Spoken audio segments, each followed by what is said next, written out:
자, 우리 같이 하나님의 말씀을 함께 보도록 하겠습니다. 오늘 디모데전서 2장, 우리 2장 1절부터 8절까지, 자, 2장 1절부터 8절까지 디모데에서 강의를 하는데, 하나님께 감사한 것은 이 오전에도 지금 설교하는 것이 기도와 관련되어 있는데, 오후에도 지금 계속해서 기도와 관련된 내용입니다. 그래서 또 우리 캠프 기간에 또 내용도 기도입니다. 부원과 기도입니다. 자, 우리 같이 이 디모데전서 2장 1절부터 8절까지 자, 읽도록 하겠습니다. 특별히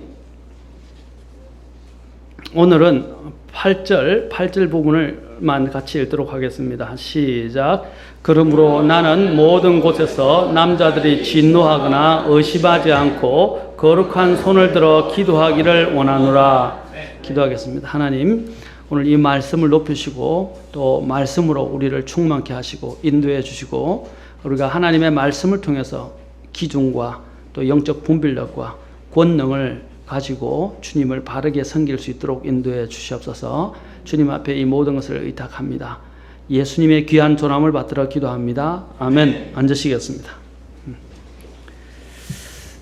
제가 지난 시간에 디모데전서 2장을 가지고 말씀을 전하기를 기도의 우선권에 대해서 말씀을 드렸습니다. 교회의 우선적인 과제는 기도하는 것이다.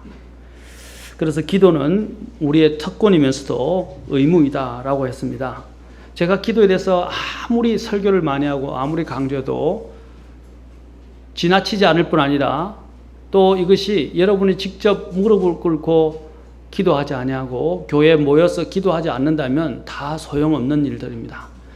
우리는 다 바쁩니다. 다 바쁘고 다 바쁜 삶 속에서 분주하게 여러 많은 일들로 정신없이 살아갑니다. 그러나 우리가 놓치지 말아야 할 가장 중대한 일은 기도라는 사실입니다. 우리가 사실 우리의 삶에서 가장 중요하면서도 또 가장 많이 이야기되면서도 가장 소홀히 되는 부분들이 바로 이 기도라는 것입니다. 교회에 있어서 기도의 이러한 사역은 그 어떤 것보다도 중요하고 교회 부흥과 직결되어 있습니다. 이것은 비단 교회 부흥뿐 아니라 내 자신의 부흥과도 직결되어 있습니다. 아까 제가 기도에 대해서 찬송을 고르고 기도에 관해서 우리가 찬송을 불렀던 것처럼 이 기도는 그 어떤 것에 있어서보다도 무엇보다도 선행되어야 할 가장 중대한 우리의 믿음의 또한 신앙생활의 요소라는 것을 기억해야 할 것입니다. 그래서 기도는 우리가 기도할 때 모든 사람을 위해서 가급적이면 기도해야 된다 그랬어요. 특별히 왕들, 나라를 위해서. 왜냐하면 나라가 안정돼야만이 우리가 믿음 생활, 평안하고 안정된 생활을 할 수 있기 때문에 위정자들을 위해서 기도해야 한다고 성경은 말했습니다. 가급적이면 우리가 알고 있는 모든 사람을 위해서 기도해야 한다고 그랬습니다. 왜냐하면 하나님께서는 모든 사람이 다 진리를 알고 구원받기를 원하시기 때문입니다. 모든 인간은 다 죄인이고 구원받아야 할 사람들입니다. 그래서 우리가 알고 있고 우리에게 알려진 어떤 사람이라도 우리가 긍휼을 베풀고 그들을 위해서 기도할 필요가 있습니다. 특별히 우리가 가까이 더 지내고 있는 사람들은 더더욱 말할 필요가 없으리라고 생각되어집니다. 그 어떤 일보다도 기도를 소홀히 해서는 안 됩니다. 우리가 기도를 해야 하는 이유는 아까도 말했지만 바로 우리 주님께서 모든 사람이 진리를 알고 구원받기를 원하는 것이고 그것이 바로 선한 일이고 하나님을 기쁘시게 하는 일이기 때문에 기도해야 한다고 했습니다. 기도는 선한 것이고 영적인 것이며 하나님의 권능을 가져오는 것이고 또 많은 유익을 우리에게 가져다 주는 것입니다. 그래서 사도 바울이 기도할 때 우리에게 맞는 사람들 또 나에게 여러 가지로 이로운 사람들을 또 나에게 유리한 사람들 나에게 좋은 일들을 행하는 사람들을 위해서만 기도하지 말라고 했습니다.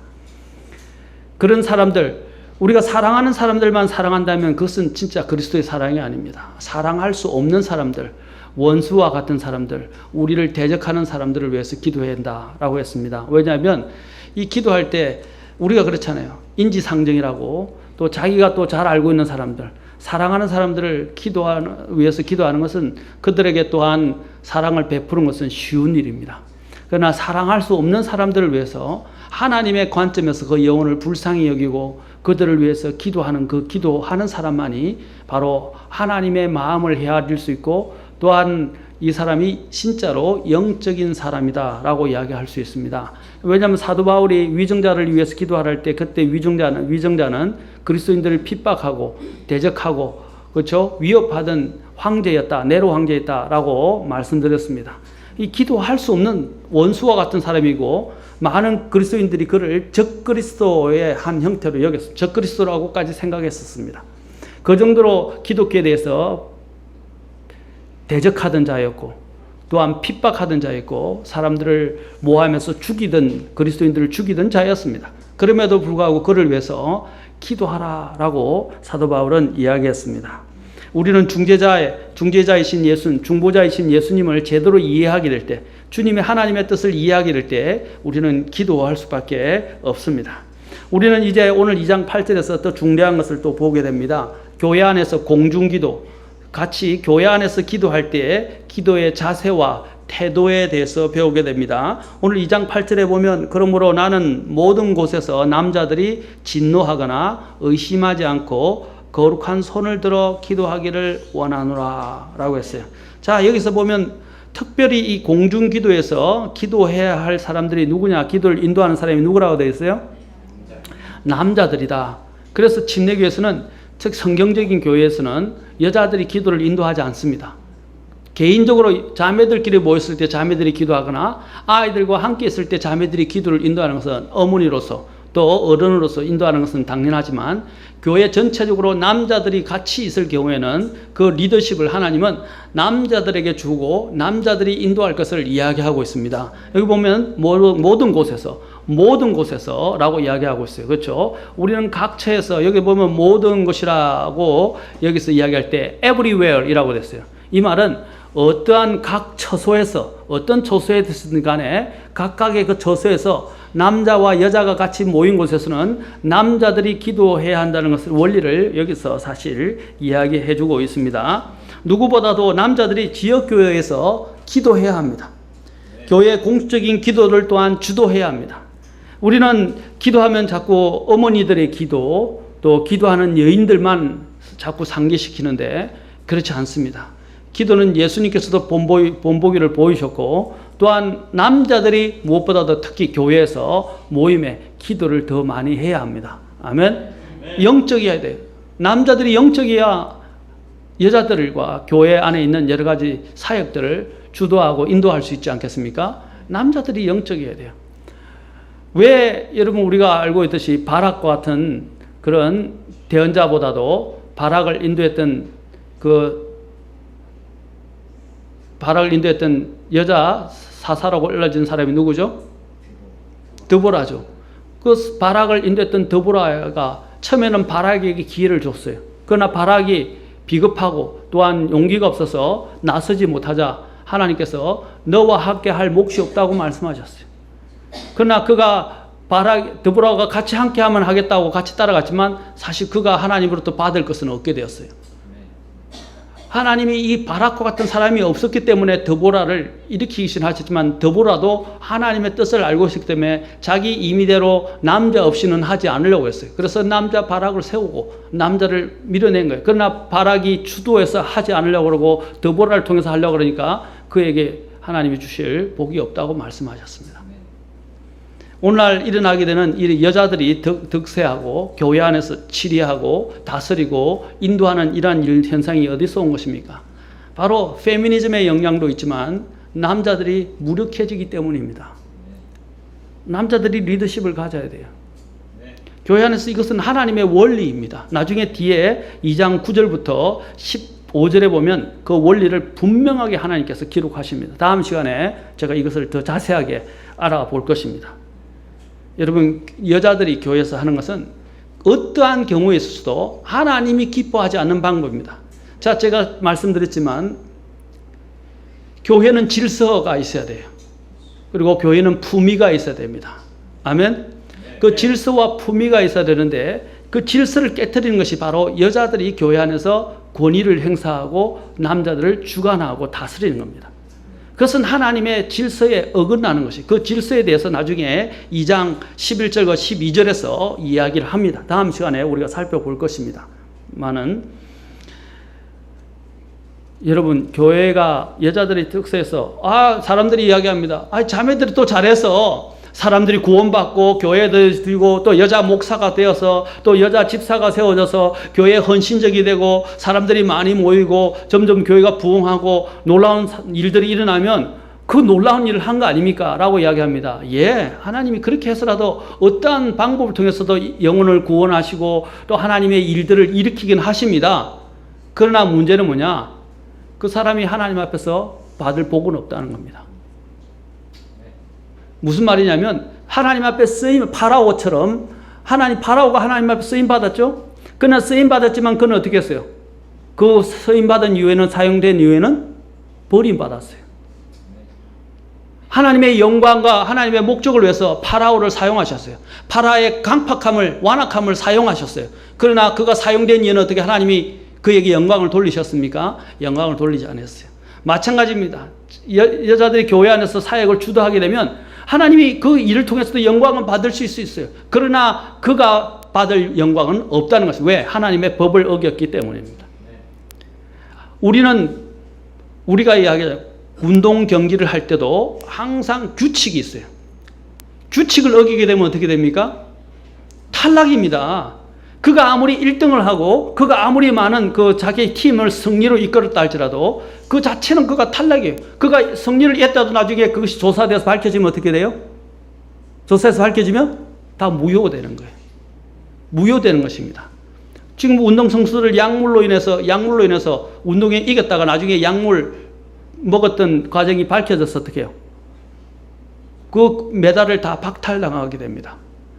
하나님 앞에서도 마찬가지예요. 하나님은 법대로 경기하기를 원하십니다. 거기 디모데후서에 나오지 않습니까? 디모데후서 2장을 보십시오. 디모데후서 2장.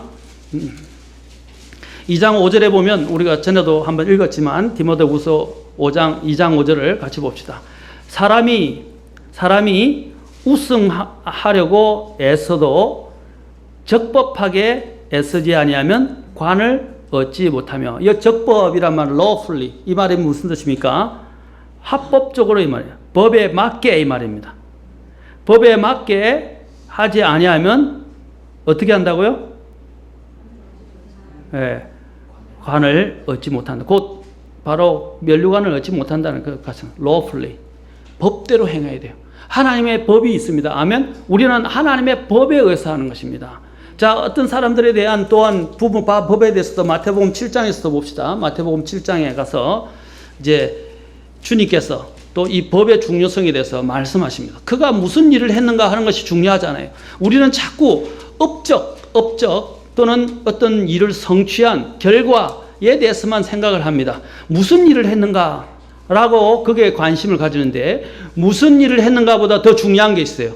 어떻게 행했는가 하는 것이 더 중요한 것입니다. 어떻게 행했는가? 마태복음 7장 자 보십시오. 주님께서 거짓 대언자들을 대해서 15절 13절에는 좁은 문에 대해서 이야기합니다. 15절에서는 거짓 대언자들을 조심하라고 말합니다. 그러면서 열매에 대해서 이야기합니다. 자, 그 열매가 좋은 나무가 좋은 열매를 맺으며 나쁜 나무가 나쁜 열매를 맺는다고 하셨어요. 그러면서 뭐라고 말씀하시냐? 21절 잘 보세요. 21절부터 잘 보세요. 내게 주여 주여 하는 자가 다 하늘의 왕국에 들어가지 아니하고 오직 하늘에 계신 내 아버지의 뜻을 행하는 자라야 들어가리라. 네. 주여 주여 하는 것이 중요하잖아요. 그들은 주여 주여 하면서 어떤 일을 행했어요? 22절 보세요. 그날에 많은 사람들이 내게 이르기를 주여 주여 우리가 주의 이름으로 대언했다. 또 주의 이름으로 마귀들을 내쫓았다. 대단하지 않습니까? 또 주의 이름으로 뭐라고요? 많은 놀라운 일을 행했다고 그랬어요. 주의 이름으로 주를 부르면서 이렇게 놀라운 일을 행했어요. 그런데 주님이 뭐라고 말씀하십니까? 23절 보세요. 그때에 내가 그들에게 밝히 말하되 내가 너희를 결코 알지 못하였노라. 그러면서 주님이 뭐라고 그들을 지적하십니까? 불법을 행하는 자들아.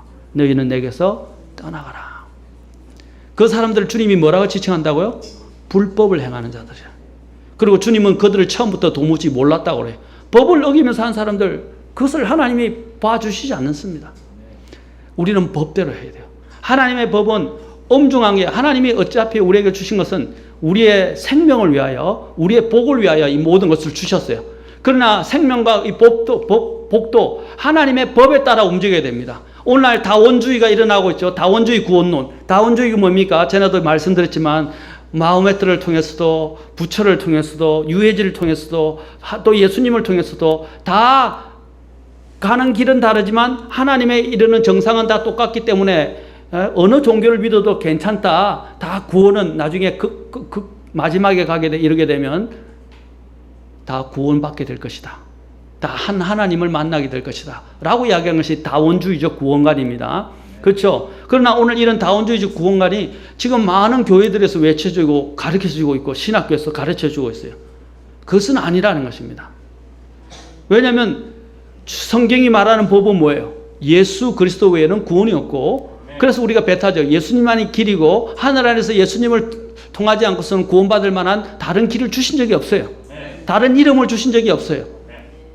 자, 그것이 하나님의 법이에요. 그런데 그들은 뭐냐면 하나님은 사랑이 많으시기 때문에 지옥에 사람들을 결코 보내지 않고, 그래서 지옥이 없다고 부정을 해요. 그리고 하나님은 모든 사람들을 다 구원받기를 원하시기 때문에, 또 하나님은 사랑이 많으시기 때문에 지옥을 만들지 않으셨고 지옥은 없다고 부정하고, 또 사람들이 다 자신의 방법으로 하나님을 찾기만 하면 된다라고 이렇게 복음을 희석시켜서 가르치기 시작한다는 말입니다. 그러나 성경은 뭐라고 말합니까? 예수님 외에는 길이 없다라고 말합니다. 배타적이다 이 말입니다. 단호하다 이 말입니다. 아주 절대적으로 이야기를 하고 있어요. 그런데 사람들은 자신들의 취향과 자기들에게 맞추기 위해서 하나님의 법을 바꾸어서 자기들에게 유리한 대로 해석을 하고 자기들이 유리한 대로 성경을 곡해한다는 것입니다. 그 법을 무시해버려요. 하나님의 법을 무시해버립니다. 가인의 제사를 하나님 희생을, 가인의 헌물을 하나님이 받지 않은 이유는 무엇입니까? 하나님의 법을 무시했기 때문에. 법을 따른 사람으로서 성경을 뭐라 하냐? 그걸 믿음이라고 이야기해요. 하나님의 법을 존중하고 하나님의 법에 따라 움직이는 것. 그래서 구약에서는 어떻게 구원받았습니까? 구약에서 예수님이 있었어요? 없었어요? 예수님은 모형으로 계셨어요. 모형으로만 계셨어요. 모형으로 계셨고, 그때 모형을 하나님이 무엇을 통해서 주셨어요? 하나님의 말씀의 법을 통해서 주셨어요. 그때 하나님의 말씀을 믿음으로 순종하는 사람들은 바로 예수 그리스도를 모형으로 받아들이고 모형으로 순종하는 것입니다. 맞습니까? 그런데 그때는 하나님의 이 말씀의 법의 말씀대로 순종하는 것이 믿음이었어요. 그 말씀대로 행해야 된다. 하나님이 노뱀을 달았을 때 어떻게 했어요? 그 노뱀을 보는 사람은 어떻게 한다고요? 살리라 그러셨어요. 보는 자는 살리라 그랬어요. 근데 하나님이 법을 정하셨어요. 근데 그 노뱀을 안 본 사람은 저 노뱀이 무슨 우리에게 효력이 있을까? 내가 지금 독사에 몰려서 지금 독에서 죽어가는데 그 노뱀을 쳐다보는 게 무슨 효력이 있는가라고 이야기해서 말씀을 믿지 않은 사람, 그건 불신 속에 있는 사람들. 그러나 하나님께서 바라보는 자는 살리라 라는 그 말씀을 믿고 바라본 사람들은 다 나았어요. 그게 믿음이라는 거예요. 믿음은 하나님의 말씀에 근거하는 것입니다. 아멘. 마찬가지입니다. 우리가 하나님을 섬길 때, 제가 왜 이것을 하냐면 교회 안에서 많은 교회들이 교회를 한다고 교회 놀이를 하고 있어요. 교회 놀이라는 것은 곧 하나님을 빙자하지만 하나님의 법대로 행하지 않는다는 거예요. 오늘 여자 목사들이 생기고 권사들이 생기고 여자 집사들이 생기는 이유가 무엇입니까? 바로 성경의 법을 무시했기 때문에 일어난 일입니다. 저는 여자들이 목사라고 불리고 어디 가서 여자 목사님이다 목사를 안 불러요. 하나님 말씀이 없어요. 또 여자 집사 성도님이라고 부르지, 성도님이라고 불러주지 집사라고 안 불러줘요. 성경에 없는 것을 하지 말라는 거죠. 그런데 어떤 분들은 이야기합니다. 집사 직분을 주고 이렇게 감투를 씌워줘야 교회 사람들이 많이 온다. 그렇게 해서라도 굳이 그렇게까지 할 필요가 있느냐. 그냥 쉽게 하고 감투도 주고 사람들 교회에 모이게 하고 그렇게 하라. 그렇게 이야기하면 그건 저는 안 된다고 그랬어요. 왜냐하면 제가 설 자리는 하나님 앞에 설 것이지 사람들을 모아두고 그 사람들을 통해서 내가 살아가는 게 아니기 때문입니다. 우리도 마찬가지. 우리 교회는 하나님의 진리의 기초를 둬야 돼요. 교회는 뭐라고 그랬어요? 진리의 기둥과 터라 그랬어요. 그러면 진리의 기둥과 터가 되어야 될 교회가 진리를 무시하고 진리의 법에 따르지 않는다면 어떻게 교회가 설 수가 있겠습니까? 오늘 여기서도 마찬가지입니다. 하나님은 여자들이 교회 안에서 주관하는 것을 원하지 않습니다. 여자들이 목소리를 높이는 것을 하나님은 원하지 않습니다. 오늘 나중에 보면 알겠지만 이 11절에 보면 여자들은 복종하며 조용히 배울지니라 그랬어요. 다음 시간 더 자세히 얘기하겠지만 저는 자매님들이 교회 안에서 목소리를 높이는 거 원하지 않습니다. 어떠한 이유에 있었든 목소리를 높이고 고함을 지르고 분노하고 지시하고 형제들을 가르치려 들고 주장하는 것, 이것은 하나님의 방법이 아니에요. 이것은 분명히 아셔야 됩니다. 이것은 하나님의 질서예요. 하나님이 정하신 그 질서를 왜 하나님이 이렇게 말씀하시느냐 하는 것은 다음 시간에 우리가 다 알아볼 것입니다. 교회는 남자들이 지역교회에서 기도해야 하고 교회의 공식적인 기도를 주도해야 합니다. 고린도전서 11장에서 보십시오. 11장에 보면 또 여자들도 기도하는 것에 대해서 성경은 말합니다. 그러나 남자들이 같이 모였을 때는 여자들이 기도하는 것을, 기도를 주관하고 기도회를 인도하는 것을 허락하지 않는다는 것입니다. 11장 4절에 보면 머리를 덮은 채 기도하거나 대언하는 남자는 다 자기 머리를 욕되게 하거니와 머리를 덮지 않고 기도하거나 대언하는 여자는 다 자기 머리를 욕되게 하나니. 교회 안에서 여자들도 기도할 수 있다고 이야기해요. 기도하지 말라고 하지 않습니다. 기도할 수 있다고 그래요. 그러나 남자들과 함께 혼성으로 모였을 때는 어떻게 해요? 여자들이 기도를, 만약에 미성년자 아이들과 있을 때는 어떻게 해야 돼요? 여자들이 가르칠 수 있고 인도할 수 있어요. 왜? 어머니로서. 미성년자이기 때문에. 그렇죠? 그러나 미성년자를 벗어난 장년에 이르는 대학생들까지도 마찬가지입니다. 대학생들도 어떻게 해요? 장년이에요. 그렇죠? 어른이다 이 말입니다. 어른들이 있을 때는 어떻게 해야 돼요? 남자들이 인도하도록 해야 돼요. 여자들은 도와야 됩니다. 할 수 있도록. 여자들도 기도해야 합니다. 여기서 고린도전서에서 머리를 덮는다 이 말은 다음에 고린도서를 이야기할 때 이야기하겠지만 간단하게 이야기한다면 머리를 덮는다는 것은 머리를 길게 하라 이 말입니다. 머리를 짧게 깎는 것은 수치예요.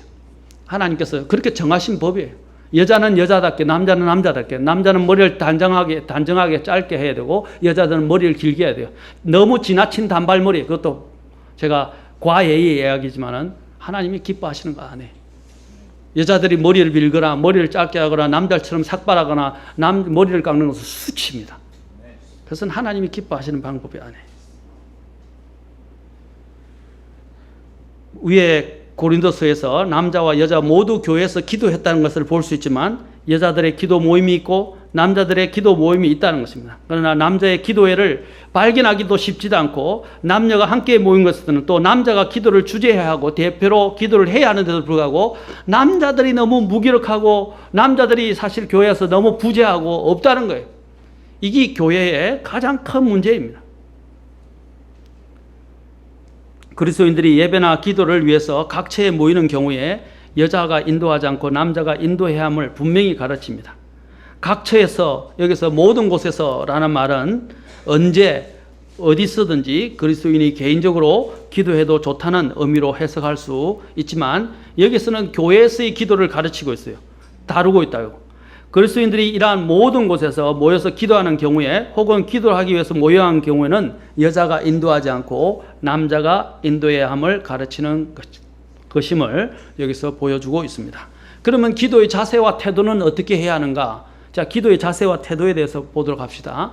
특히 유대인들의 기도 자세는요, 유대인들은 자신의 팔을 이렇게 펴서 하늘을 향해 손을 들고 눈을 들고, 눈은 안 감았어요 사실 그때. 눈 들고 하늘을 보면서 이렇게 기도를 했어요.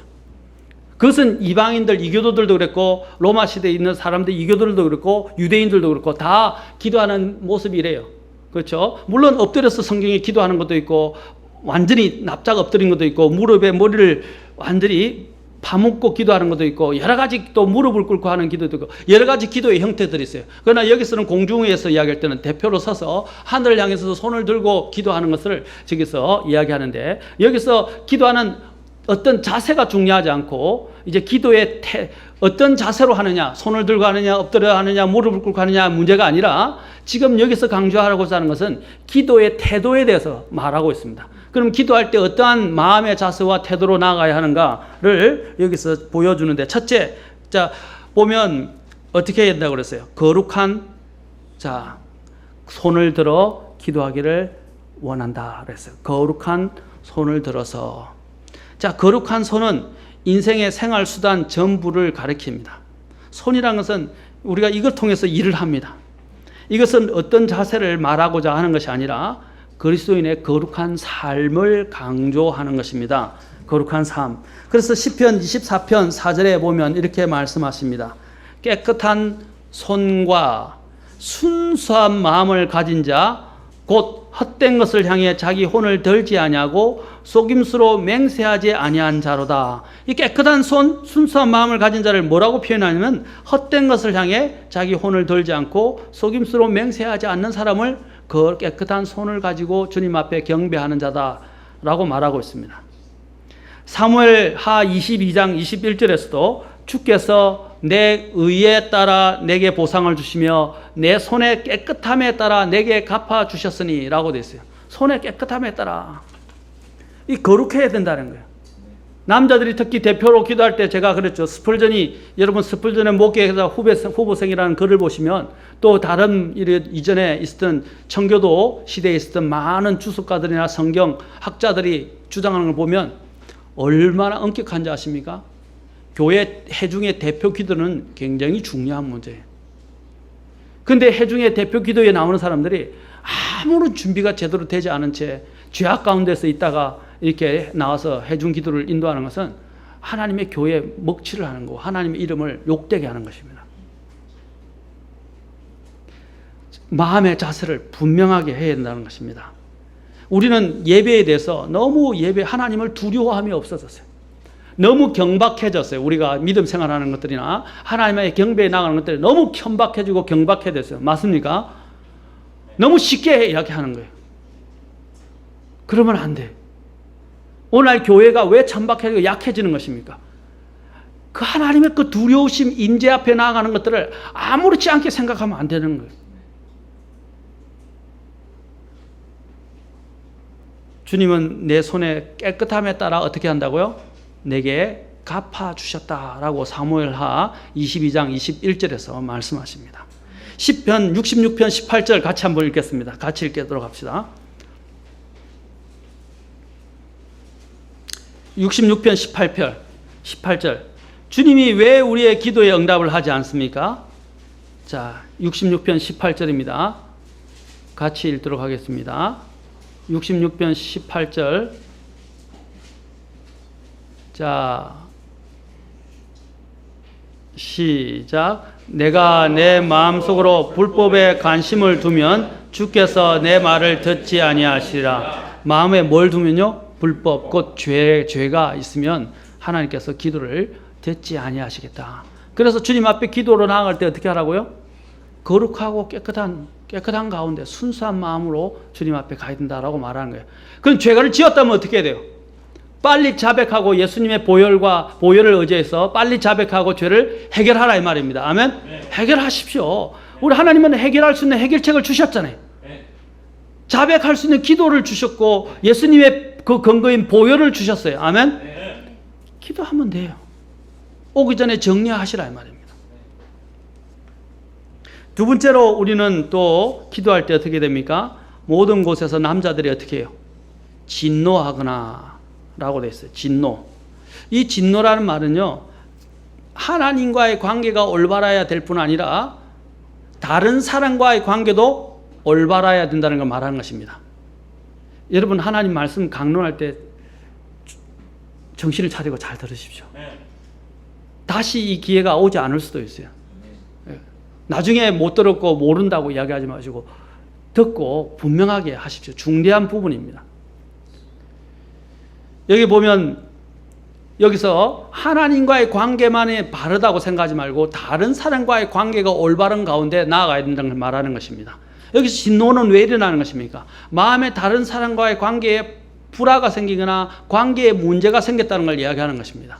그것이 아내와의 문제이든 아니면 다른 사람과의 문제이든 어떤 또 교회 안에서 특별히 다른 지체와의 문제에서 문제가 생겼을 때 그 문제를 내버려 둔 채 해결되지 못한 채 나오지 말라는 것입니다. 아멘? 주님 앞에서 해결하고 나와야 돼요. 그게 십자가의 의미입니다. 용서가 있어야 돼요. 진노하는 마음, 진노로 가득 찬 마음을 가지고 기도에 나와서는 안 됩니다. 특히 형제들이 기도를 인도할 때는 더욱더 마찬가지입니다. 그래서 마가복음 11장 24절에서 26절에서 주님이 또한 기도하실 때 우리가 무엇을 가지든지 간에 용서 11장 25절과 26절 보십시오. 너희가 서서 기도할 때에 누구를 대적하는 것이, 자 여기서 서서 기도할 때라고 되어 있어요. 자 같이 읽어봅시다. 졸지 말고 찾아봅시다. 마가복음 11장 25절 26절입니다. 여러분이 성경을 읽을 때 이 성경을 강의해 드리는 목적은 성경을 주의하고 강의를 통해서 어떻게 해요? 성경이 뭘 제대로 가르치는지를 제대로 배우는 겁니다. 아멘? 그렇게 해야 제대로 믿음 생활을 바르게 할 수 있어요. 마가복음 11장 25절 26절입니다. 자 같이 읽도록 합시다. 또 시작. 너희가 서서 기도할 때에 누구를 대적하는 것이 너희에게 있거든 용서하라. 그리하여 하늘에 계신 너희 아버지께서도 너희에게 너희의 범법을 용서하시리라. 그러나 너희가 만일 용서하지 아니하면 하늘에 계신 너희 아버지께서도 너희 범법을 용서하지 아니하시리라 하시니라. 아멘. 뒤에는 좀 더우신가? 많이 더워하시는 것 같아요. 좀 조절이 되면 좋겠습니다. 여기 보면 우리가 다른 사람을 기도하면서 누군가 이렇게 화해하지 못한 일이 있을 때는 어떻게 하라고요? 용서하라 그랬어요. 용서하라. 용서하지 않으면 하늘에 계신 너희 아버지께서도 그 범법을 용서하지 아니하겠다라고 이야기를 하셨습니다.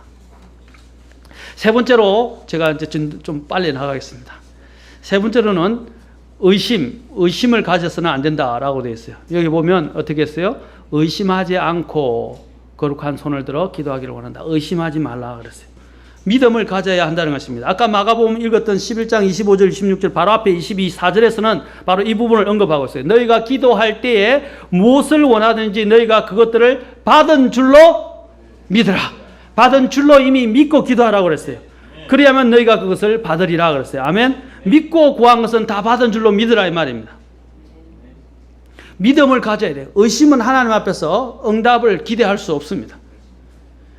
특히 마태복음 14장 21절에 보면 오병이어로 5,000명을 먹이고 남은 다음에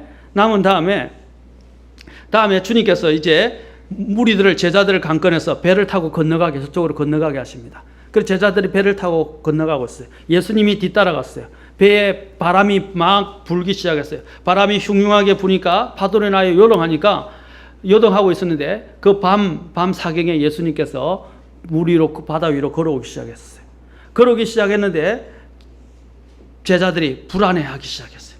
그리고 영이다 하며 두려워하기 시작했어요. 그때 예수님께서 그들에게 말씀하시기를 안심하라 내니 두려워하지 말라 라고 말씀하시자 베드로가 뭐라고 하냐면 만일 주시거든 물 위로 죽게 오라고 내게 명령해 주셔서 하고 이야기를 했어요. 그래서 베드로 보고 오라 이러니까 베드로가 어떻게 해요?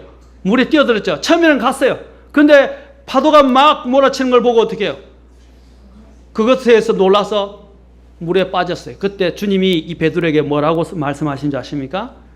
손을 내시면서 붙잡으시고 믿음이 적은 자여 어찌하여 의심하였느냐 그랬어요.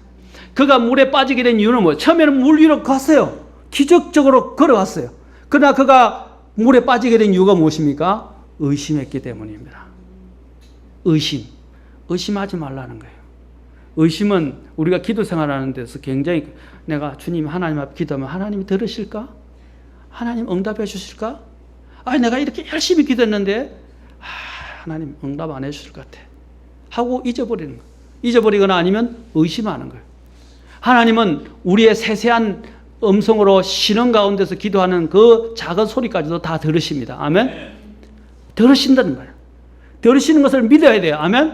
우리가 원하는 방식으로 하나님이 응답을 안 해주실 수 있어요. 그러나 하나님은 더 좋은 방법으로 우리에게 응답하시기 위해서 시간을 가지고 준비하고 계시다는 것을 기억하셔야 됩니다. 그것이 믿음이에요. 아멘? 우리는 기도했다면 분명히 하나님은 응답하실 것입니다. 의심하지 말라는 것입니다. 마가복음 11장 23절에서도 마음속으로 의심하지 아니하고 자기가 말하는 그것들이 이루어진 줄 믿으면 그가 무엇을 말하든지 다 받으리라 라고 하셨어요. 의심하지 아니하고 말하는 것들이 다 이루어질 줄 믿으면 그가 무엇을 말하든지 다 받으리라. 의심하는 것은 무엇과 같습니까? 야고보서 1장 6절에서 8절까지 다시 펴봅시다. 같이. 이제 다 됐습니다.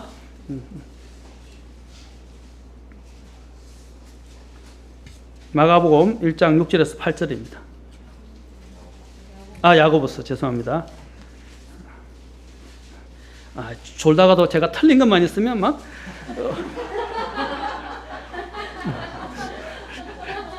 기회를 만난 듯이 막 잠을 깨면서까지 이야기를 하세요.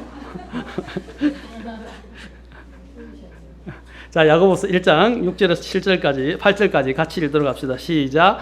그러나 그는 믿음으로 구하고 조금도 흔들리지 말지니라. 흔들리는 자는 마치 바람에 밀려 요동하는 바다 물결 같나니 그 사람은 자기가 무엇을 주께 받을 줄로 생각하지 말라. 두 마음을 품은 사람은 자기의 모든 길에서 안정이 없느니라. 아멘. 믿음을 가지고 기도하십시오. 아멘. 지금 기도할 때 지금 당장 내가 원하는 방식으로 당장 기도 응답은 안 되지만 하나님은 반드시 응답을 준비하고 계시고 응답을 지금 예비하셔서 나에게 그 응답을 보내시고 계신다는 믿음을 가지고 기도하시기 바랍니다. 아멘. 항상 조금도 흔들리지 말라 그랬어요. 흔들린 사람은 바람에 밀려 요동하는 바다 물결 같다 그랬어요. 그런 사람은 받을 줄도 기대하지 말라고 하셨어요. 그리고 두 마음을 품은 사람은 안정이 없다고 하셨습니다. 사랑하는 성도 여러분, 오늘 주님이 특히 기도할 때 어떠한 자세로 태도로 나가야 되는지에 대해서 특히 형제들이 나갈 때 방법을 말씀하셨어요. 어떻게 해야 된다고 하셨어요? 첫째, 거룩한 손으로, 거룩한 가운데. 이거는 형제들이 기도할 개인적으로도 마찬가지예요. 특히 해중을 인도하는 기도로 나가는 대표적인 형제들은 이러한 하나님의 말씀을 결코 잊어서는 안 됩니다. 이 말씀을 가지고 하나님 앞에 기억하시고 나오시기 바랍니다. 그래서 마음을 준비해서 나오세요. 자, 어떻게 하라고? 거룩한, 마음 깨끗하게 한 상태에서, 그렇죠? 거룩한 상태에서 나와. 두 번째 어떻게 하라고요? 두 번째, 진노하지 말고 다른 사람과의 관계에 문제가 있는지를 해결하고 나오라 그랬어요. 세 번째는 어떻게 하라고요? 의심하지 말고 나오라 그랬어요.